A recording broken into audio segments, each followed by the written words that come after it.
So hello, the last session about the Java EE-stic way of development. So what it means, this is what I do, what the others doing with Java EE, and I just wanted to share it with you.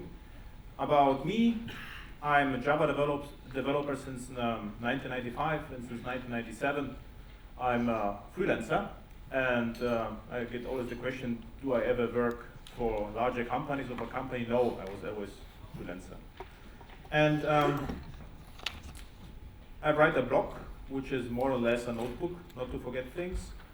To optimize on my time a little bit better, organize workshops, I would say 3 times a year in Munich. I try to be as less as possible. The problem is, there's the largest room on the airport is always full. So I try to reduce the amount of workshops. It was really hard. Java is too popular. And because many people complain they cannot come to Munich, it's too far, there's some online workshops, AXIO as well. And this is fun. You don't have to register, you can ask questions, whatever you like, but should be somehow Java related, once a month, the first month of the month. And I try to answer them online. So it's like a free YouTube broadcasting, and it's getting more and more popular, and lots of questions. There's a really nice community, lots of people in chat. And the nice story is they're already answering the question by themselves, so I'm just watching sometimes, so it's really nice. So this is the workshops in Munich, and and this was too many slides. And the rule number 1 in Java EE, if you need slides to explain anything, you are wrong. So therefore, this is the last one. And so now I'm a little bit less nervous than before. So slides are over, nothing can go wrong. What I wanted to say, so at Java 1 in San Francisco, I asked the audience to ask me questions. And this was a session about microservices, and this was a huge mistake. There was the first session ever, which I didn't achieve anything. I just answered the questions. So I will try it again. So ask whatever you like, but I will keep coding. Yeah, I won't stop coding. I try to answer in real time. So, but questions are important. So ask me whatever you like. So it might be a very short one. How to start a project is always the same. What I did, I created my own Maven archetype, and it is in the AirHacks repository. Why? If you create your own archetype and would like to push it to the Sonatype, you would need a URI, which is publicly available, and just have 2 actually, my own Adam Bean and the AirHacks one, and the AirHacks was a little bit more neutral. Therefore, they call me AirHacks. This is the only reason. And the microservices are over, I would say. Now, more and more consultants talking about right-sized services.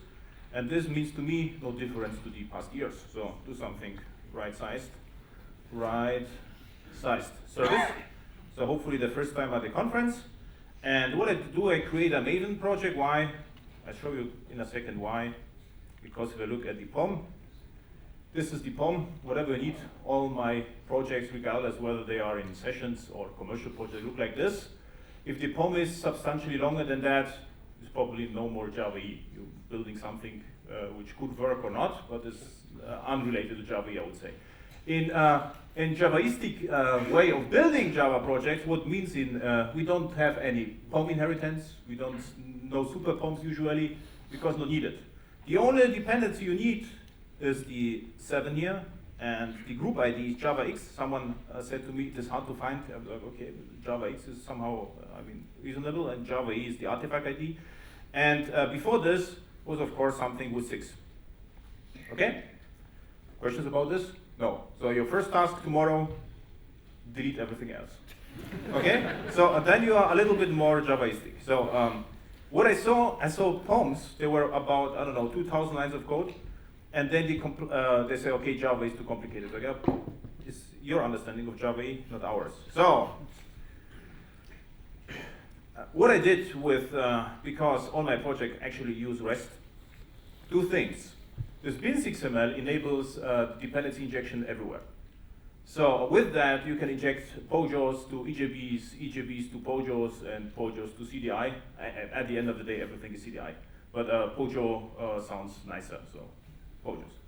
And you could play with that and say not all, but annotated or none, and do something. I never needed the optimization. So why right size services means, what means right size? And this is why I told you there is no difference in my microservice projects in the last 5 years.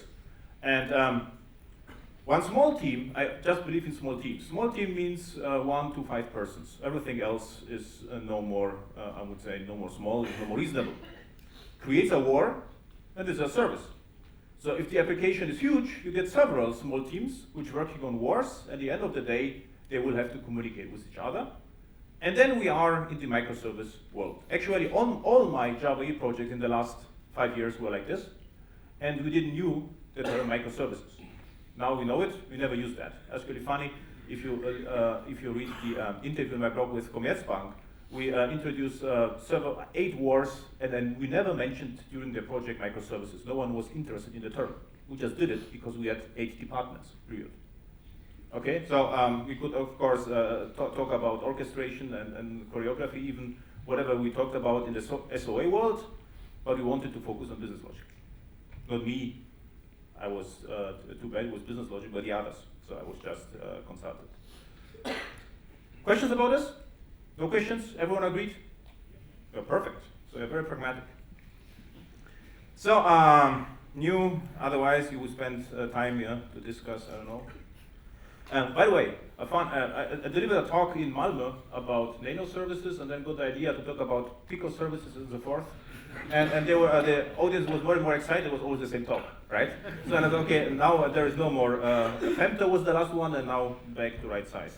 So Airhex, let's say what we can do. JFocus is a nice package. JFocus boundary, and let's say a microservice which is right-sized and manages JFocus speakers resource. So if you start with that and say path speakers and return a string, all this is my first task, and just return the chief, which is Duke, always there, and run it. Yeah, I have to choose the server, so there is no tricks, just plain Maven project. There was no. So now I get 404, which is good news in this case. Wait a second. Resources dot speakers, and it didn't work, right? Which is a pity. Speakers, resources, right sized. You should help me. Right size resource, what is saying? Some warnings. Should be no warnings. It's Java EE. Path.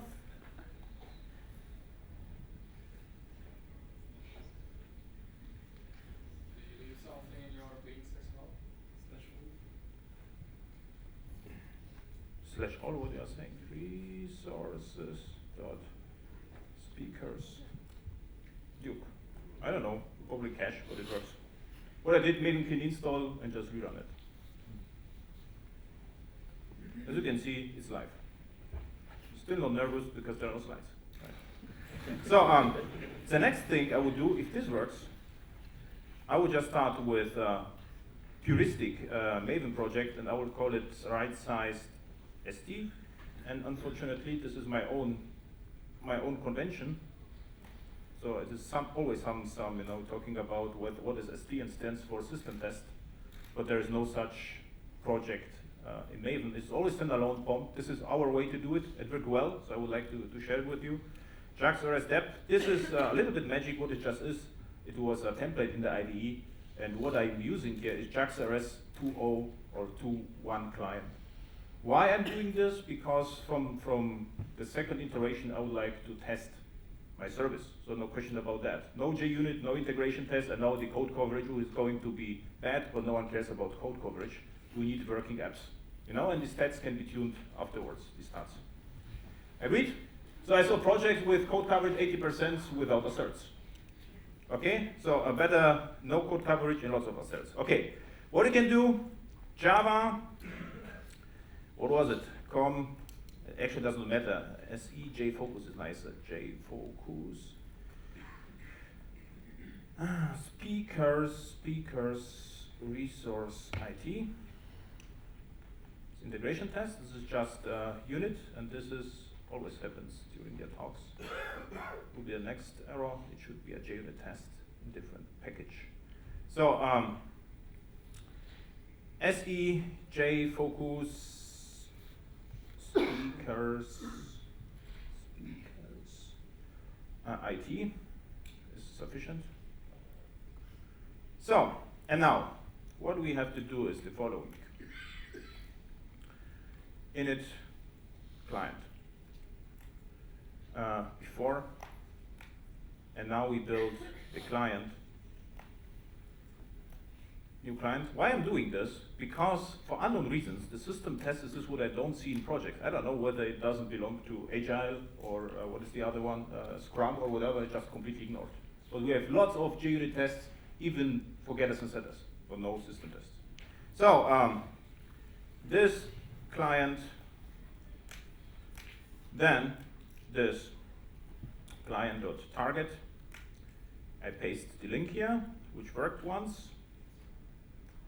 And by the way, if I would start with the system test, I would save time because there will be no caching issues which were in the browser.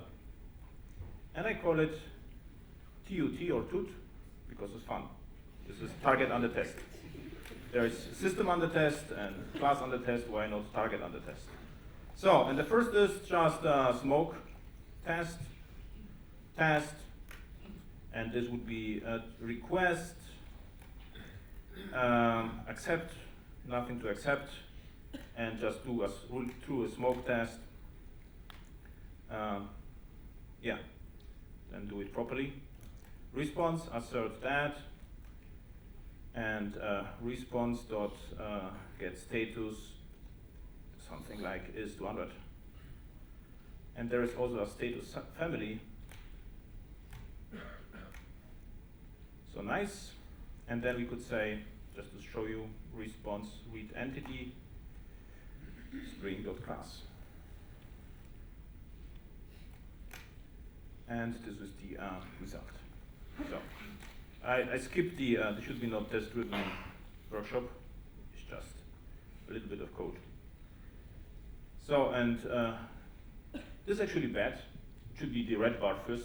So I have to break it first. So let's do it so that you see it can be also red. So now it is proper, where was it? Test-driven development. Now repeat it. And now we are in a hype cycle again. Now it's green. And what is here? Result Duke, so it works. So the most important thing is you're starting the system test from the beginning.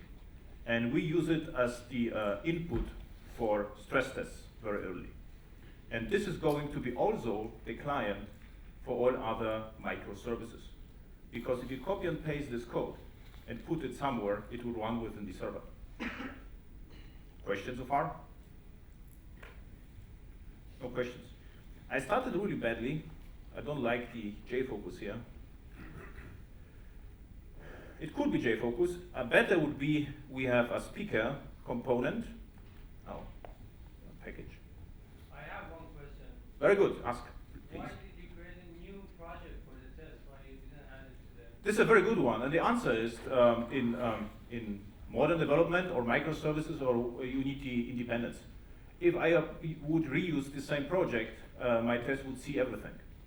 If I move it out, it's a realistic test. This is the real client, no dependencies to the microservice.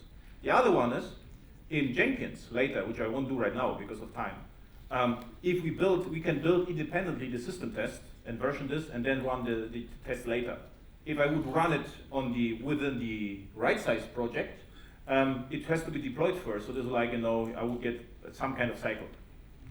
You got the point? Yeah. Perfect. There is another buzzword, I forgot, something like consumer-driven contract or something. The point is, if you have a multiple microservices, and you would like to be sure not breaking the others, you would donate the system test to a common pipeline, which gets executed over and over again. If you change your contract or your service, you will see immediately that the pipeline breaks. Okay? Someone told me this is consumer-driven contract, I think. Okay, so JFocus, we need always new names for all stuff. So JFocus, I would call it speakers boundary. Why is it so important? So I did a remarkable amount of code reviews this year, and what I found is the following. The developers tend to structure the application after irrelevant things, like package exceptions. And they gather all the exceptions. I call it bureaucratic design. So like, okay, and then we have one package interfaces, all interfaces, one package beans.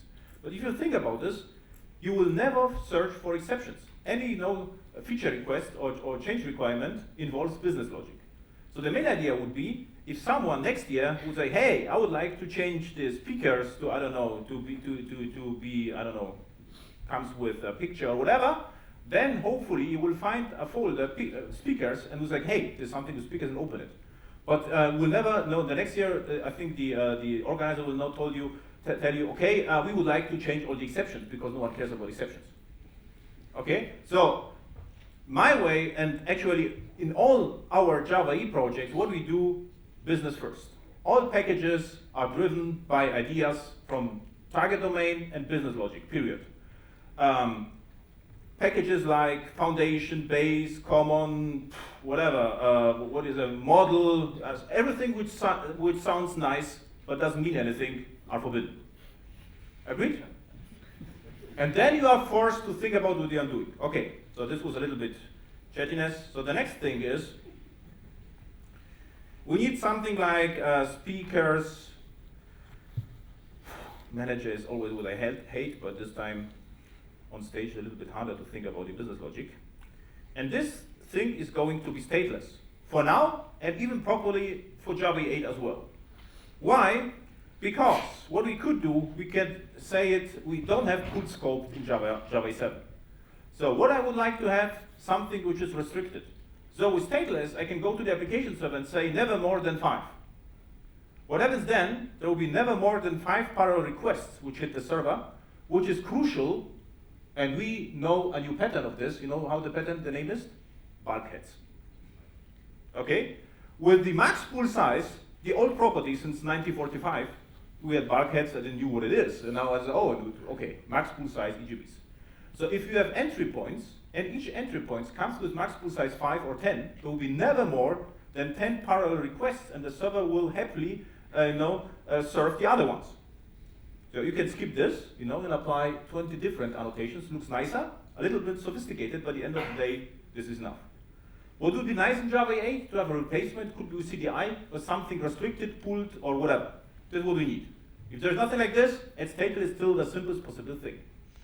Performance-wise, surprisingly, it's stateless is the fastest of everything. There was I just found it during the testing course that stateless is surprisingly fast. I never measured this because it's always fast enough. And there are some benchmarks in the internet, and stateless is the fastest. Then comes CDI, and this stateless is like Spring. It's very, very similar performance. Okay, which is fun. Why fun? I know projects in Europe which don't like to use stateless. Why? You know what? Why? Because of performance. So they created their own framework which doesn't work because it is based on singletons which are synchronized. So it means there is no parallel behavior. You can say, okay, they were actually trying to copy Node.js or something, but yeah, I don't know. So string return enterprise Duke. Now we are more sophisticated. This is another, I have to be very stable during the hacking. My table is not stable. Very like microservice world, so it's everything will work here. So a method is all, and what you can do, you can even make this stateless and inject the other speaker manager. So it doesn't have to be private because it is always private actually. Everything which is not public is private in Java EE. Lots of discussions, skip it, you can do it private if you feel better, but there is no impact. Why? Because just proxies are injected, and in proxy, if you switch the field or not, no one cares. So, and this annoys me. The browser is stupid. So, this was too much. So, What's wrong? What's it? Invocation of a resource method always fails. This is speakers, stateless.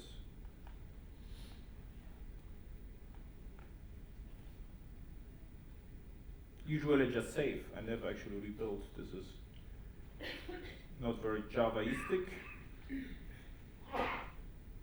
Right size. Okay, therefore it doesn't work. It was resources and speakers and enterprise Duke. Okay. Of course, if it opens the browser and it's still the resources speakers, it opens in the root, which is always 404. So works as designed, and I was unhappy. So, so what we have the resource, which can come with HTTP stuff, which usually does, because what you will have, it will return a response, not a string. And this is the reason why here any business logic is absolutely forbidden. Why? Because it's harder to test. We would have to mock out, HTTP context, servlets, URI infos, and all the stuff, which is really annoying. So instead of this, there's a split. This is the resource to the outside world. I see it as a decorator. And this is the true, or how it's called, aspect, yeah? Or something which is puristic, just the pure business logic. And you can put stateless, or if you don't like stateless for unknown reasons, just put request scope, transactional, monitorable, pullable, and throttable, or whatever you find in the internet. Okay? But this is what you shouldn't care if you would like to focus on business logic. Questions?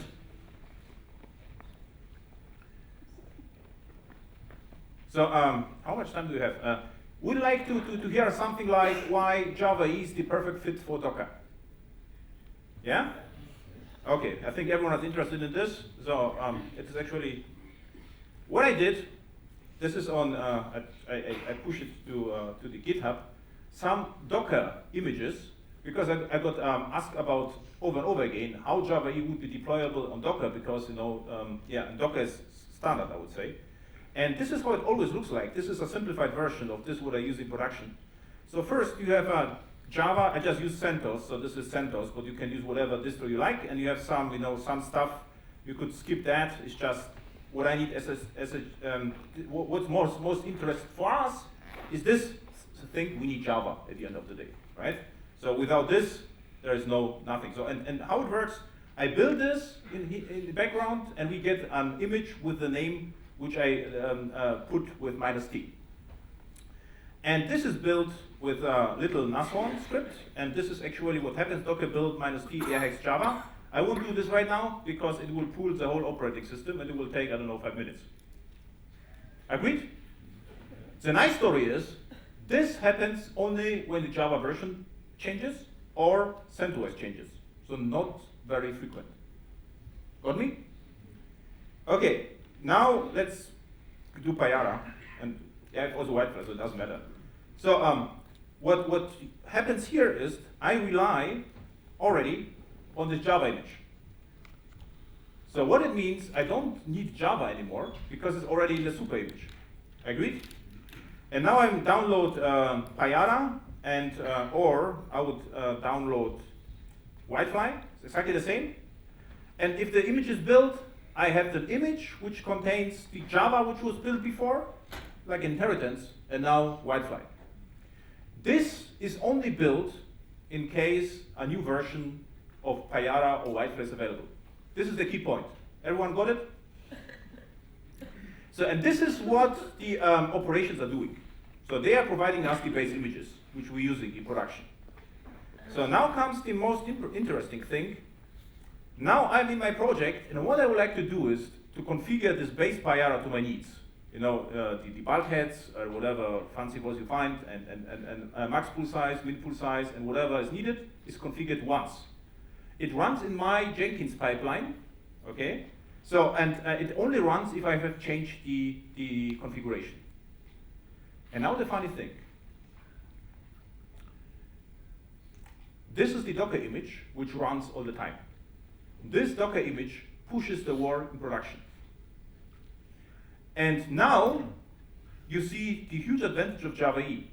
Everything which is big, and applications that are big, they're usually 200, 300 megs, no more. I know there are legends like 2 gigs, I don't know, probably if you ship it with some movies or whatever. But usually it's about 100 to 300 megabyte of disk space or never more than 1 gig. What it actually means, the wars are tiny. So I was here in the great presentation from Ivar about Snoopy. He also talked his whole discovery service in Java EE was 10K. So all my libraries I'm usually doing, there are no 10K, 20K. If you build something which is 300 kilobyte big, is this no more microservice. It's like your team of 5 persons spend several years to cranking out the business logic. So what it actually means, the smaller the war, the faster deployment. And this is the killer feature we were able with Java EE. I'm actually right now just in Java EE projects, which are microservices, because of the raw speed. We kill with that everything. Whatever you take, it is a lot slower than this.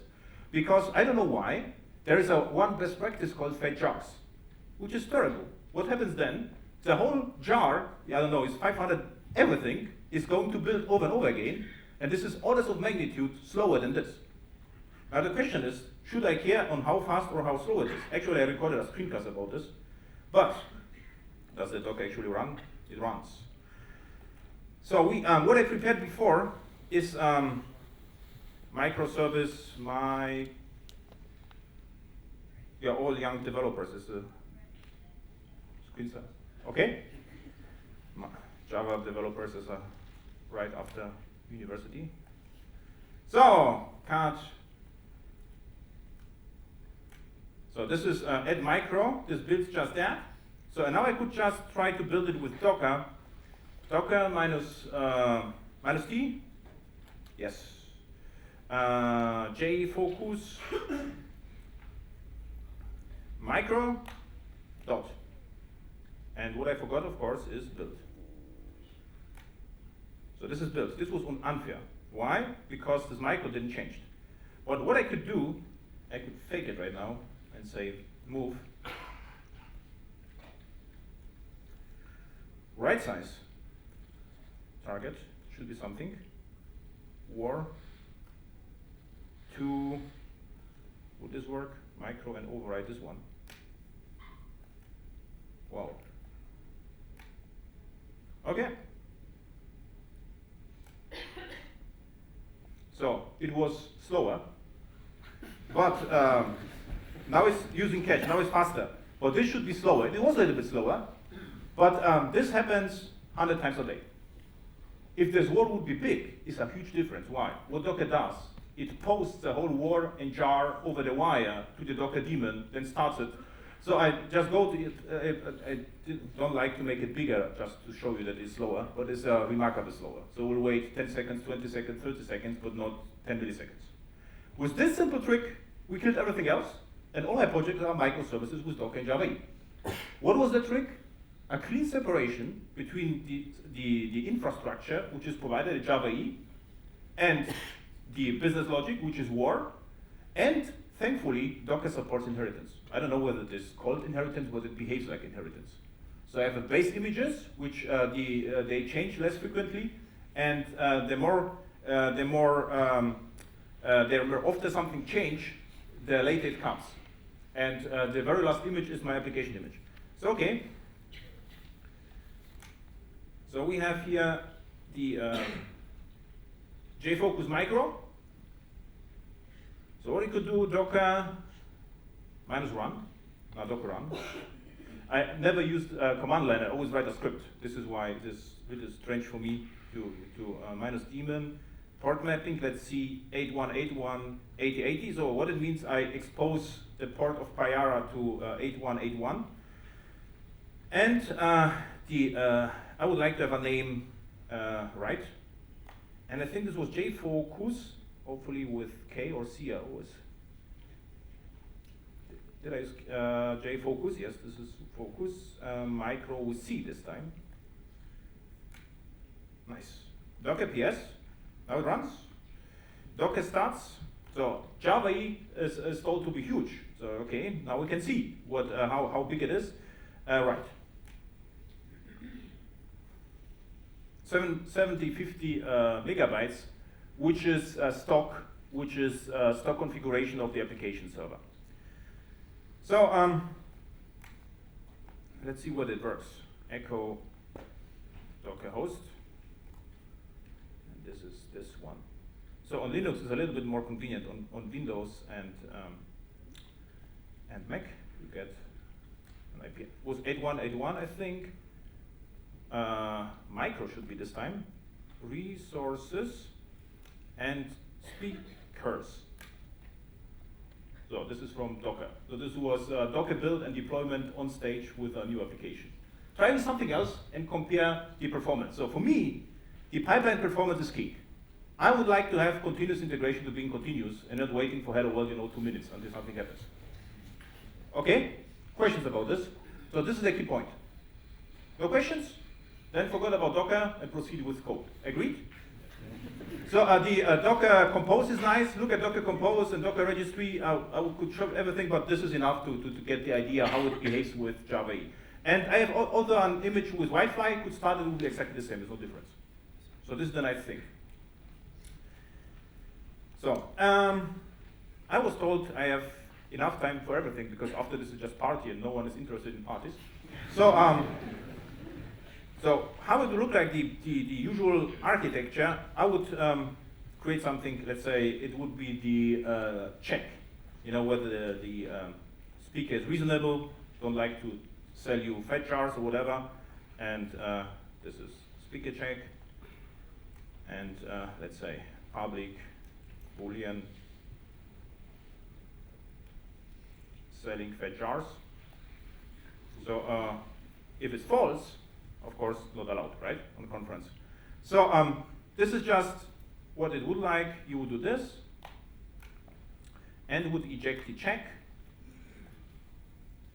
and import that.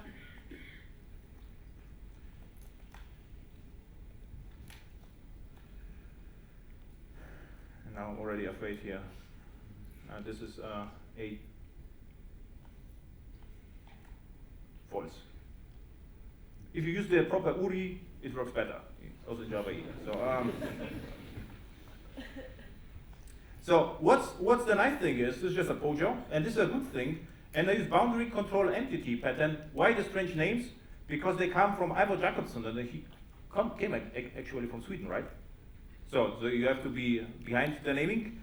And why I use the naming? I actually don't like it a lot, but there is one law, it's Parkinson law of triviality.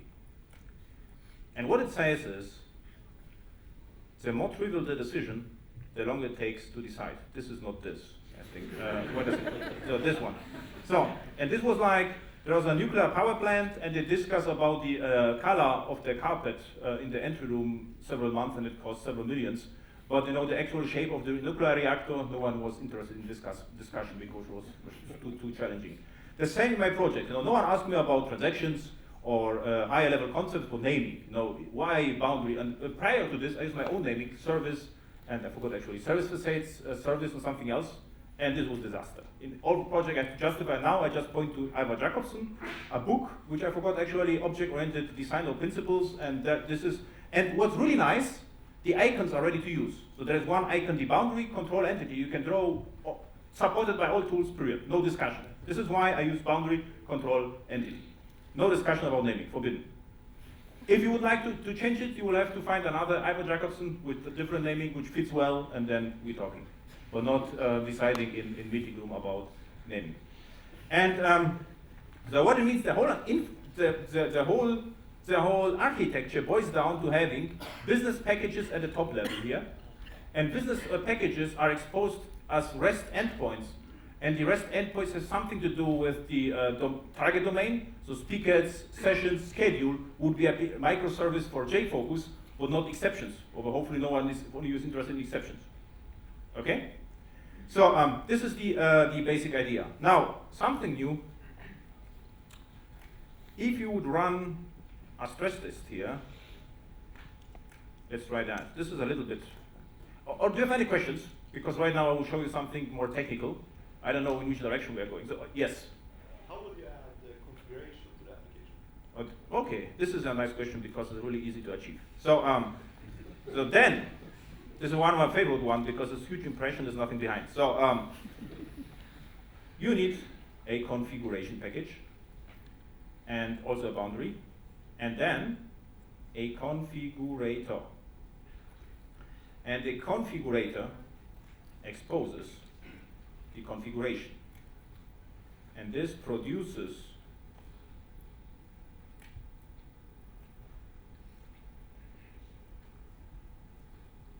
you have something like Duke? Ah, you have, how is it called? Kale Anka, right?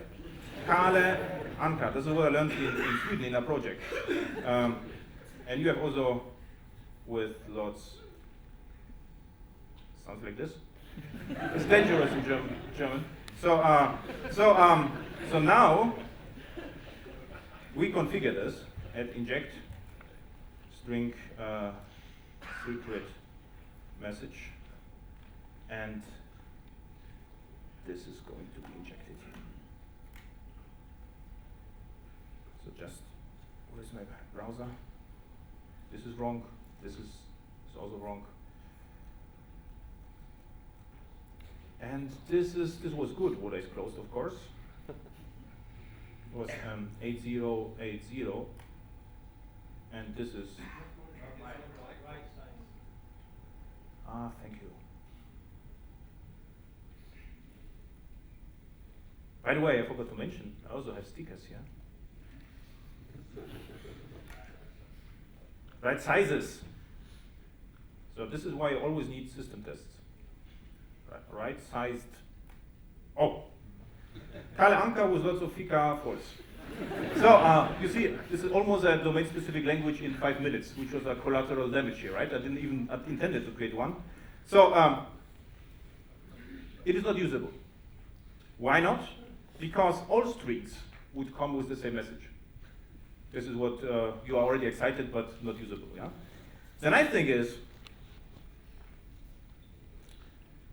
there is an injection point, and this is the metadata.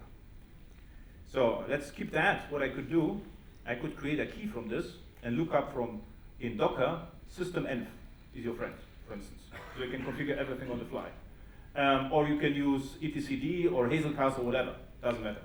So, but what matters is I need the member get declaring class, get name, and what I get is the name of the class. And what I also need, ip.get member get name. I get the name, and now I can return the class with the name, and this could be looked up whatever I like. So where's my browser here? And you see speakers manager secret message false. So with one liner you have configuration, and because I get the question a lot, this is actually, I didn't pay him. I actually committed some code in the session before. This JC2, what it does, it is exactly the same with a little bit, it's also 3 kilobyte framework, just one class. But what I also did, it supports annotations. So you can specify your own key, and the nice story is it looks up in Hazelcast. So now you can, if you start a Hazelcast nodes as microservices, let's say, right? So you could configure everything in real time. Okay? Very good. You get a sticker whether you want like or not. Doesn't matter. You get one. So other questions? This was a nice one. What do you use for more advanced graphical interfaces? More advanced graphical interfaces. I also didn't pay him. So I built somehow advanced. Actually, as pray that it starts. The problem with conferences is sometimes you don't get the IP address and everything screws up, so I would prefer rather to work without the internet. But this works, surprisingly. Start. And wait a second. Thank you. He told me it doesn't matter, he will just walk away, right?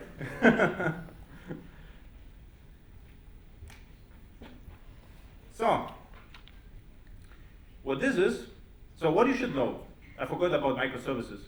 All application servers have to emit, they are forced to monitoring data.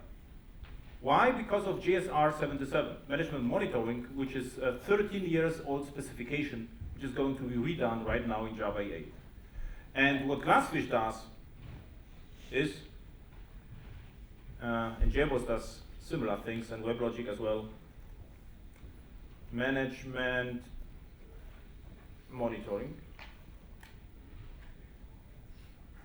But this is completely wrong. Monitoring domain. Server. Now I have applications, right-sized, speaker manager, and these are on bean methods, and they are, for instance, they are the statistic of the bean methods.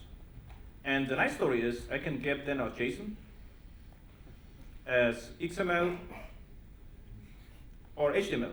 And whatever is interested is already exposed.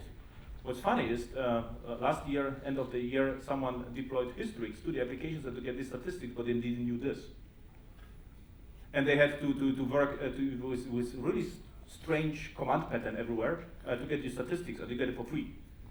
Okay? So before you introducing something, look what's there. And what's really nice is this. If you get, for instance, network, connection queue, queued, you see how many tasks are queued when the application server is overloaded.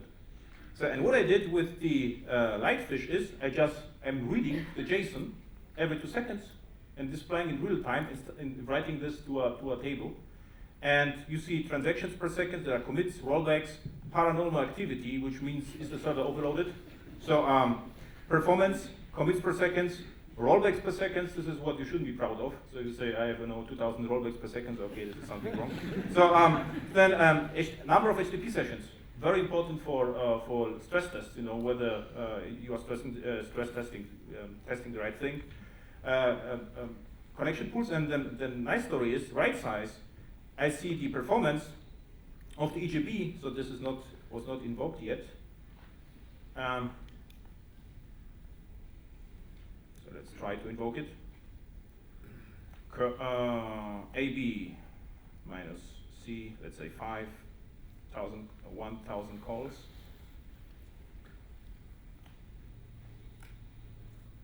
Okay, this was too fast.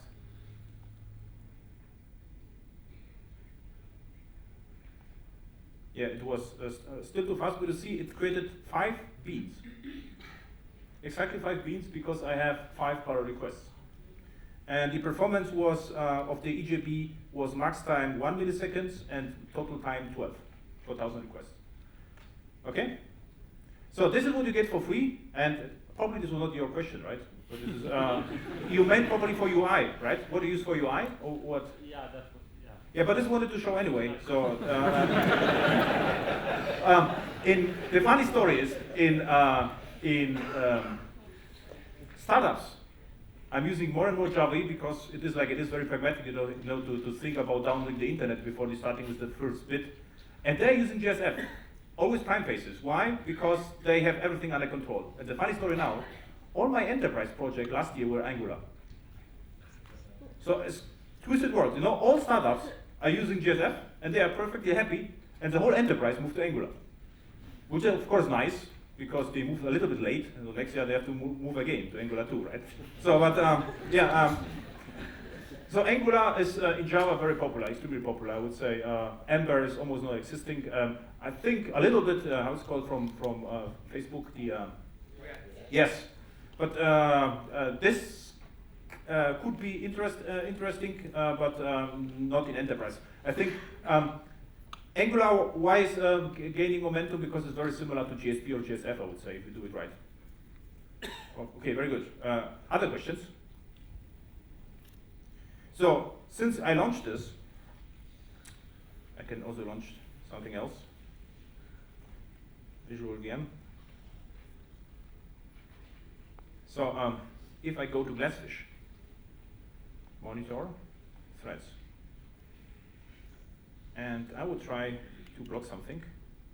Did I block already? No, I forgot it. So let's say this check takes forever. Let's say it's enough.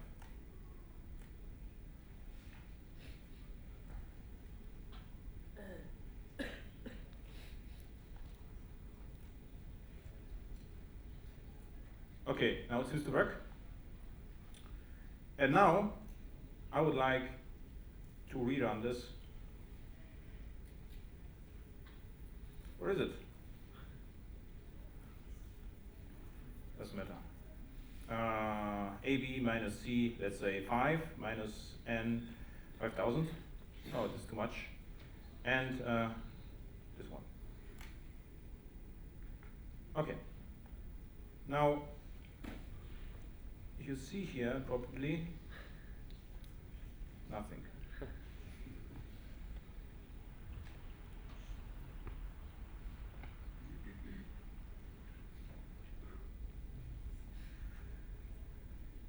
Minus V. So it's response code 200, so everything is okay, you get the message back. But what I would expect, some more blocking, some sleeping, but there is no sleeping, which is a pity.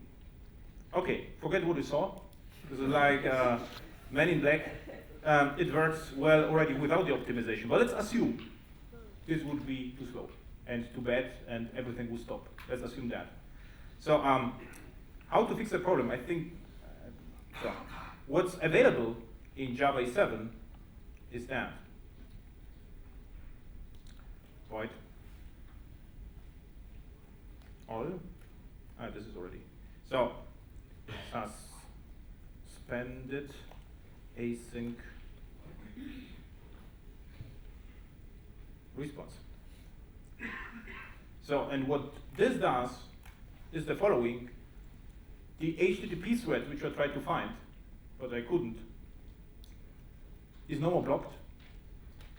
There's immediate handoff to an unnamed thread pool. So what it means, the HTTP thread pool always remains capable of handling requests, which is, I would say, very important if you have one application server with one war with multiple REST endpoints. What you should have, I think. In Java EE, having just one endpoint to call it microservice is a really bad idea, is my personal opinion. I think in enterprise you will get a few microservices, but you won't get hundreds of them. Why? I mean, I don't know whether you know, but this is how Java started with Genie. This was the idea, having thousands of microservices with discoverability, and no one wanted to manage that. Okay, now, if you would just do this, response.resume, and put that, wow.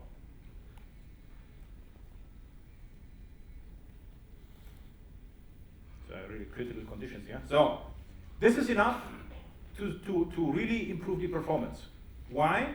Not performance, sorry, the robustness. So now the HTTP thread will never block. So all the HTTP listeners always responsive. What blocks is a thread pool which is not nearly defined. Okay? Not good enough. You would like to have to be more robust than this. So what you could do is the following. I could say Java 8, right? So there is a supplier of strings, and this is the speakers. And this is the EJB manager.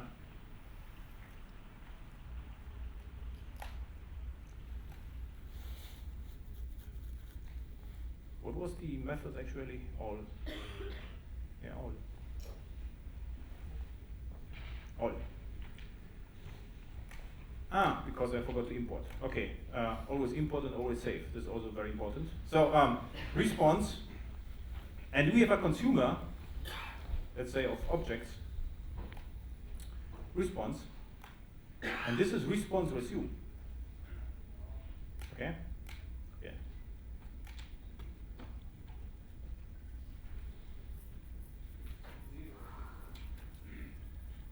What I think?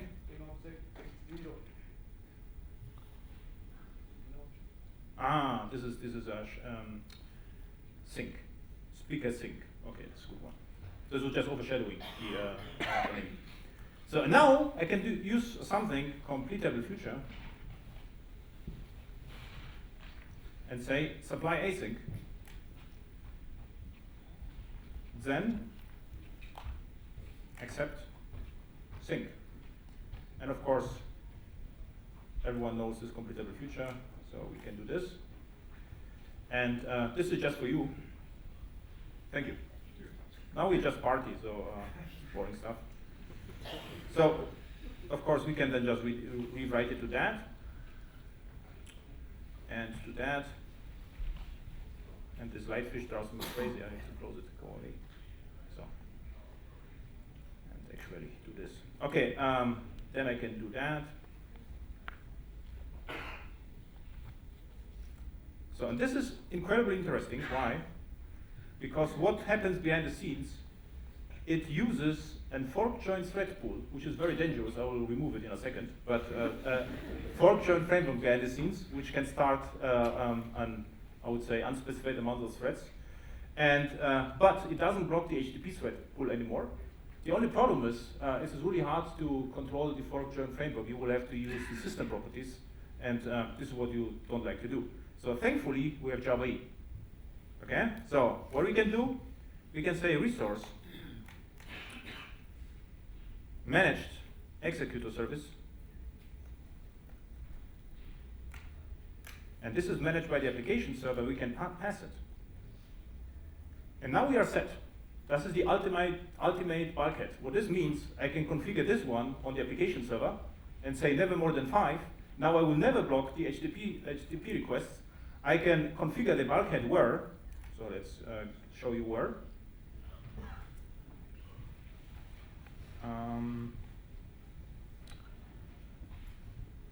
4848. Concurrent resources, yeah, concurrent resources, managed executor services, and this is the default one. As you can see, core pool size 0, maximum pool size 2, so there will be just 2 concurrent requests. And this, of course, monitorable. Okay? Questions so far? And shouldn't the application server manage all that kind of stuff?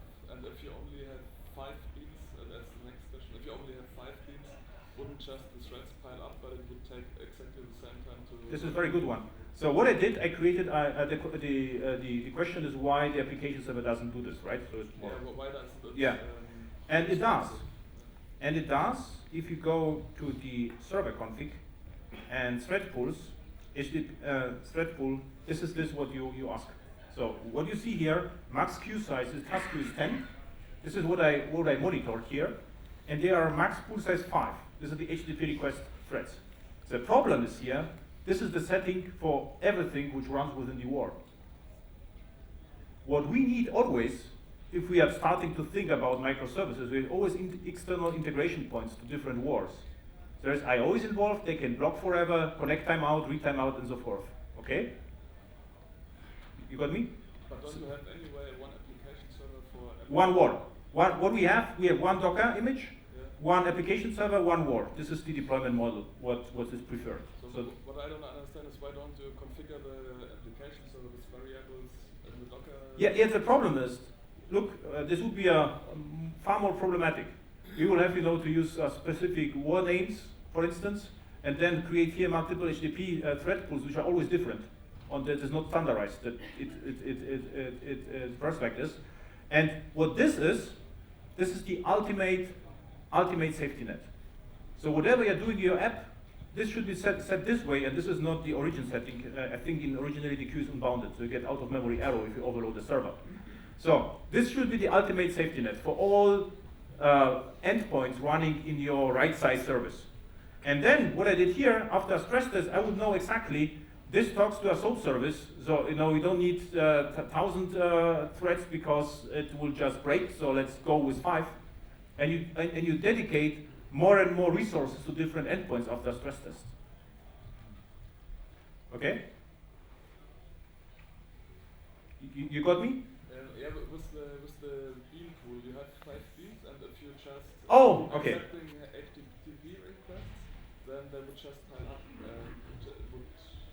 Yeah. What's the pool size, the thread size, and the number of JDBC connections or JMS pool size should correlate.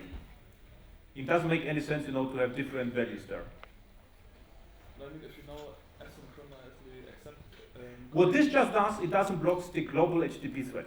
This is what you get from this, which is a huge thing. This is what Node.js also does. wouldn't pile up the connections now because you can't work on them because you. Oh, very good. Okay, now you have to stay with me for another 10 minutes, right?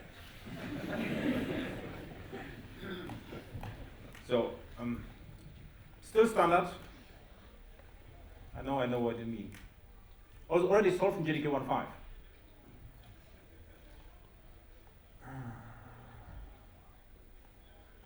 So, nothing else going on here. So, what I did, what the spec comes with is managed thread pools. Not only managed executor service, you can use managed thread pools. This is part of the spec. What I used in this thing, there's about 5 classes. What I can do right now instead is the following. I can say here, I inject a dedicated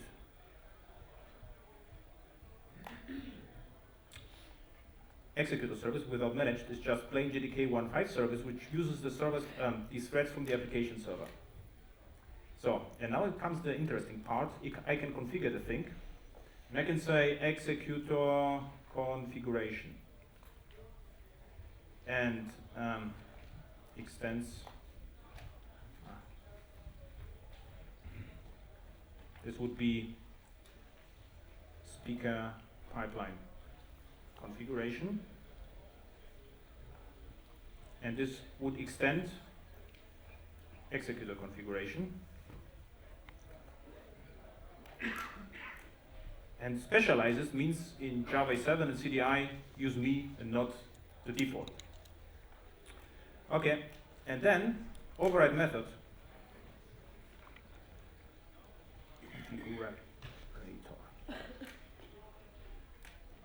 So, now better. Override method, and this is for pipeline, and the name of the pipeline here would be MES. So I can just, or speakers would be better. Speakers. Okay. So this would mean I'm in the speaker pipeline configuration, and now I can say the following for all. Let's say if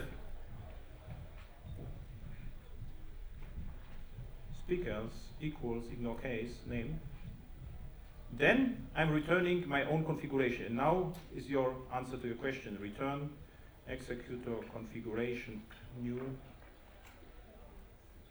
configuration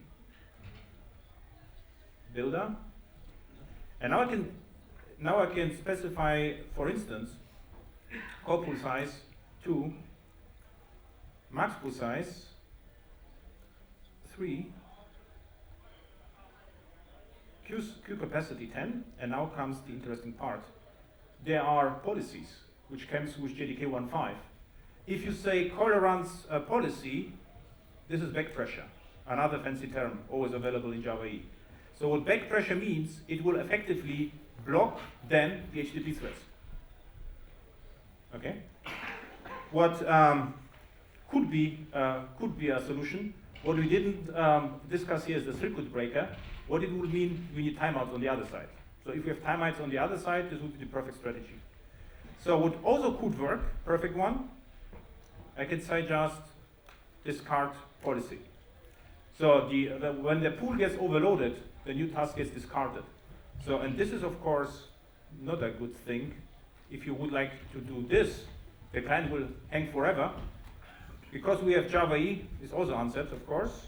We can say response.set timeout. 2 days is not good.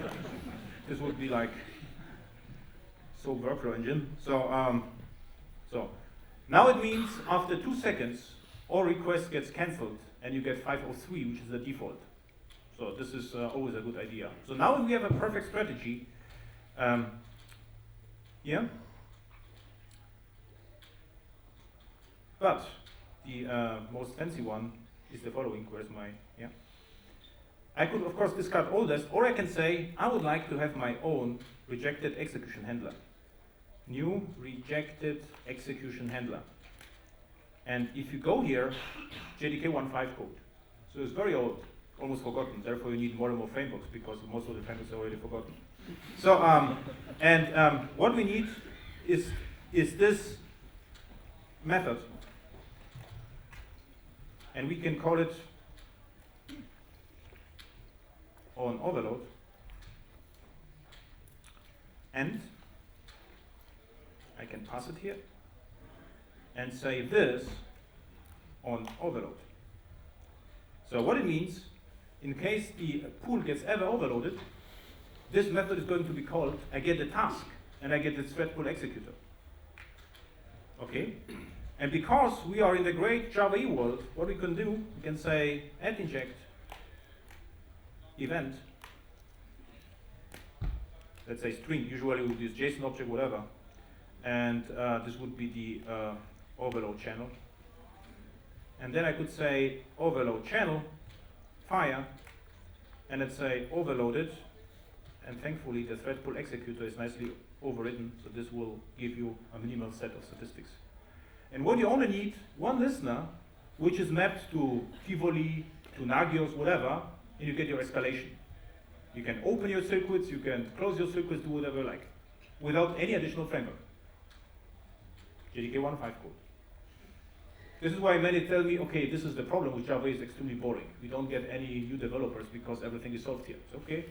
Let's start with assembler again, you know, then we get fresh, and then after 10 years we will assemble EE. Questions? When firing events, are they always fire and forget, or could you get a callback from those channel fire? You would like to have your callback here? Not in this specific case, it's more in events in general. So you fire an event here and some method observes that string in this case. Well, you can send whatever you like. If you send an object with a back reference, you get your callback. It's not a good idea, but it would work. What I would rather do, send with some lambda or consumer or supplier or something like this. What we actually already did, we sent an event which was consumer of object, and this was actually the async response. So you can write a generic endpoint which just fires the async response as a consumer of objects, and then whoever would like to respond, the response. Okay, nice. So we are pretty far in that, but this is actually what I really do a lot in a project. So the question I also ask, so like, okay, but we would like to have some, aspects. So then write an interceptor is already solved. And by the way, a circuit breaker is an interceptor. I get the question all the time, and I also deployed it to my GitHub repository because I couldn't stand it anymore. It's like, yeah, okay, we can introduce 50 max framework or just introduce interceptor. Where is it? GitHub. And by the way, the Payara guys, they mess up my whole timeline. This is all the commits from the Payara server. I don't know whether they are sleeping or not, they're just committing all the time. I don't see anything else, just Payara. I don't know what happens with them, but it's a good news, but bad for me, because I would like to see something else as well here. So, there was a breaker.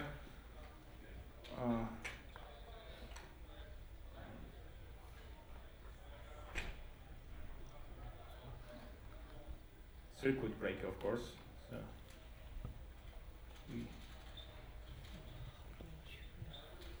So this is the whole circuit breaker magic in Java EE. So what it does is it measures the time and exceptions. And if a certain threshold happens, it just escalates everything to the circuit, to the circuit, and there's another two classes. And what the circuit does, it just is a strategy pattern. Just does nothing, some default behavior. You can override this, and you can say if the circuit opens, I close it again, or I wait 5 minutes, or I try to play a little bit, and it probably will close in 2 seconds. So you can do whatever you like. Usually, if it opens, it's a bad idea anyway. That the system magically recovers is not happens in enterprise, at least I would say. So, and this is what I talked a little bit. I never spend time at Netflix, for instance, or Amazon. My projects are like enterprise projects. I would say there are some larger companies, but not like the Netflix scale.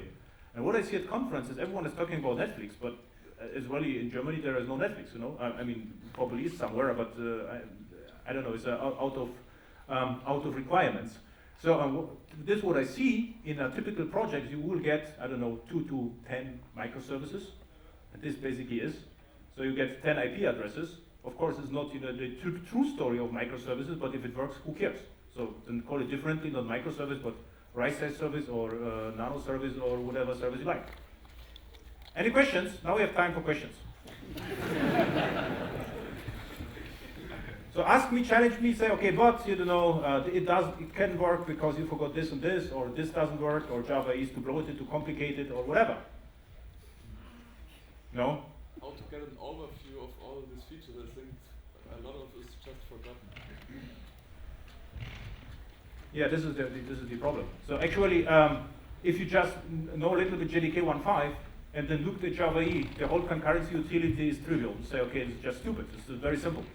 And the nice story is, a mainstream project, Java EE project, is more simple than this what I show you right now.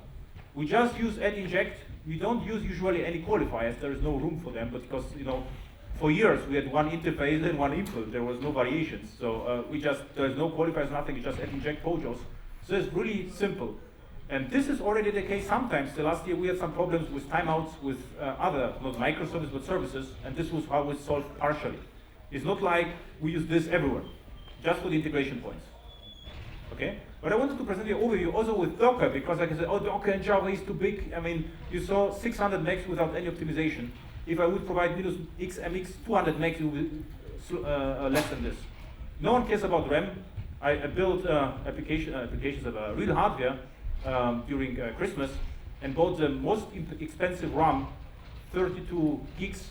It was about 500 euros because it was ECC from IBM. So if you think right now about, we saved 200 megs, no one in enterprise should be interested in saving 3 euros because we don't use Payara, but Tomcat or Jetty. I mean, crazy. Agreed? So now let's forget the party, right?